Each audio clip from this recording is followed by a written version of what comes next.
చేశామనడానికి మాత్రం ఒకసారి పిలుస్తారు కదా అధ్యక్ష, అంగన్వాడీ కార్యకర్తలతో వాళ్ళతో సమావేశం జరిగినప్పుడు ఆ యూనియన్తో ఏవేవి మట్టి ఖర్చులు ఎవరిచ్చారు, వాళ్ళ తాలూకా జీతాలు వచ్చి ఏ సంవత్సరంలో పెరిగాయి, తర్వాత ఏ సంవత్సరంలో పెరిగాయి, అవన్నీ ఆ యూనియన్తో అడిగి మన అధ్యక్ష నాకే అభ్యంతరం లేదు.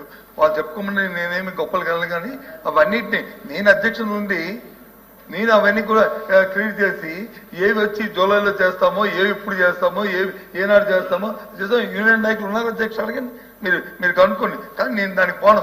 సరే, ఎవరు చేసినప్పటికీ కూడా వాళ్ళకి న్యాయం జరగాలి, వాళ్ళకి మంచి జరగాలి, వాళ్ళకి చెయ్యాలనేదే మా తాలూకు అబ్బతం. అవి ఏం చెప్పుకునేది అది నేను అడుగుతున్నాను అధ్యక్ష. ఒకవేళ కాదు అంటే ఒక సమావేశం పెట్టమని అధ్యక్ష మంత్రి గారిని, వాళ్ళ అధికారులని, వాళ్ళని నన్ను కూడా పిలవండి, నేను కూడా తెలుసుకుంటాను. ఏమో నేను తప్పు చెప్పానటో, సభలో నేను తప్పు చెప్పానటో, నేను తప్పు చెప్తే నేను సరిదిద్దుకుంటాను. తప్పు కాదు కదా అధ్యక్ష, తెలియని విషయాన్ని సరిదిద్దుకోవడం, తప్పులు చెప్పిన సరిదిద్దుకోవడం కరెక్ట్ కదా అధ్యక్ష, నేను సరిదిద్దుకుంటాను. కానీ ఇది మాత్రం వాస్తవం విరుద్ధం అధ్యక్ష. ఏదైనా సరే వాళ్ళకి మంచి జరగాలి, వాళ్ళు చేసామన్నప్పుడు మంచి జరగాలని నేను కోరుకుంటున్నాను అధ్యక్ష.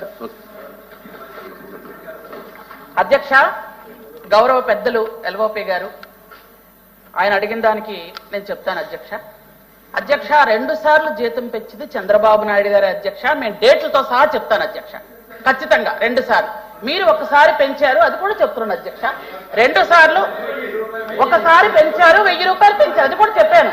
ఆ 1000 ప్లీజ్ సార్, అదే నన్ను అడిగినాక చెప్తున్నాను సార్. ఇక్కడ అందరు లీడర్స్ అంతా ఉన్నారు కాబట్టి 2 సార్లు జీతం పెంచింది చంద్రబాబు నాయుడు గారు. అది 2500 ఉన్నప్పుడు ఒకసారి 4200 చేశారు, ఆ తర్వాత 10500 చేశారు చంద్రబాబు నాయుడు గారు. ఒకసారి మీరు చేశారు, ఎందుకంటే మీరు ఒకసారి ముఖ్యమంత్రి అయ్యారు, ఒక్కసారే చేశారు. ఆ ఒక్కసారి 1000 రూపాయలే చేశారు. చేసిన తరువాత సార్ అధ్యక్ష ఒక్క నిమిషం ఏనండి, చేసిన తర్వాత సంక్షేమ అభివృద్ధి కార్యక్రమాలన్నీ కోసేశారు. అదే కదా చెప్పాను నేను. 2 సార్లు మేము పెంచాం, సంక్షేమ అభివృద్ధి కార్యక్రమాలు ఇస్తున్నాం. మీరు ఒక్కసారి పెంచారు, 1000 రూపాయలే పెంచారు. మేము 150% పెంచాం. 4500 నుంచి 10500 చేశాం.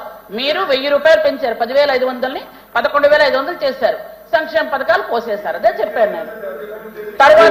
తర్వాత నేను అంగన్వాడీ సెంటర్స్ గురించి కూడా చెప్పింది ఏది అబద్ధం కాదు అధ్యక్ష. మొత్తం డేట్స్ తో సహా ఎప్పుడు ఏమి కట్టాము, ఎంత డబ్బులు వచ్చాయి, మొత్తం అన్ని పంపిస్తారు అధ్యక్ష. చూసుకోమనండి అధ్యక్ష. Thank you.